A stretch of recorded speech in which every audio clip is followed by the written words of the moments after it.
Everybody wants PJ Tucker. The Hawks, the Nets, the Sixers, the Heat. I bet you the Bucks want him back. I want to hear your thoughts. So supposedly the Sixers are offering a 3-year, $30 million deal to him. Looks like that'll be the framework. You'll be getting a 2 to 3 year deal. The 37-year-old, the man who was drafted in 2006, went overseas for a few years and played in the G League, and then came back and has became a hot commodity, making the most money of his career near the end. So right now, I want to hear your thoughts down below. Where do you think he's going to go and why? So let's talk about it, and let's talk about the potential fits. Obviously, I think the Hawks are least likely.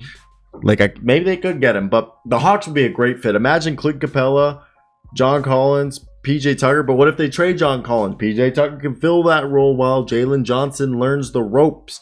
But the Nets are one of the number of championship teams that are interested in veteran free agent PJ Tucker. Okay, and it literally feels like there's so many teams that want PJ Tucker, and you guys are thinking like, what's so great about PJ Tucker? Well, PJ Tucker, if you guys did not know specifically, is a guy who for his career, he's actually like a 37, almost a 37% three-point shooter, a guy who comes in, gives you 7 points a night, 6 rebounds, about a steal, great defense, great defense. And he just came off a year where he almost shot 50% from the field and 41% from three. And it's pretty crazy. People don't realize he's played for the Suns and Raptors besides the Rockets, Bucks, and Heat. He's like a journeyman. So the Nets and Hawks are the newest names that are likely to pursue Tucker, according to Kristian Winfield of the New York Daily News. While Tucker and Kevin Durant are friends off the court, Brooklyn would be limited to only offering the taxpayer mid-level exception. So if PJ Tucker wanted to join the Brooklyn Nets, it would be for a discount. Now, as we guys know, that earlier this week we heard from Chris Haynes that he was going to be declining his player option, and we knew that clubs would be willing to offer the full mid-level exception for him, and he reportedly, turned down the $7.3 million deal because he could get more money. And he came off a great year, dishing out 2 assists a night, 6 rebounds, almost 8 points.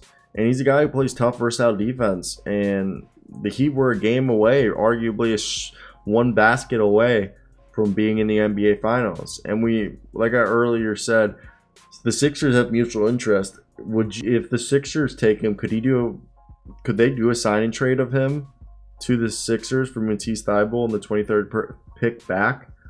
And then they use those 2 picks to trade somebody for something or somebody, the Heat. I mean, the Heat did extend a qualifying offer over to Caleb Martin. But yeah, I think it's definitely going to be interesting because to me, PJ Tucker fits a bunch of teams. And when you look at NBA team salaries, it is an interesting picture because you got to think about, okay, who will have the mid-level exception? Who will be able to give out money? So when we're going into next year, they're only going to be Cleveland, Minnesota, New York, Toronto, Houston, Charlotte, Sacramento, Oklahoma City, Chicago, Memphis, Portland, Indiana, Orlando, San Antonio, and Detroit. So out of there, I could see Portland, Chicago, Toronto, no. So Miami, it's going to be tough. So, because every other team is, the Sixers are above they can't, they would have to shed contracts if they want to bring him in.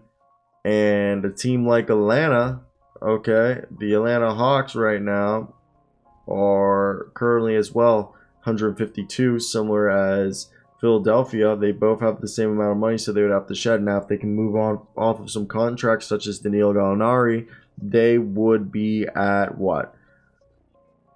$137 million. Then if they moved on from Bogdan, they'd be at 119. So they could do it. The Hawks would be fantastic. I would love to see PJ Tucker in a Hawks jersey. That'd be funny. Okay.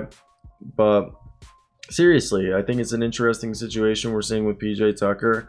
I think it's unbeknownst to us what will happen and what should happen. I mean, I think he had a phenomenal year.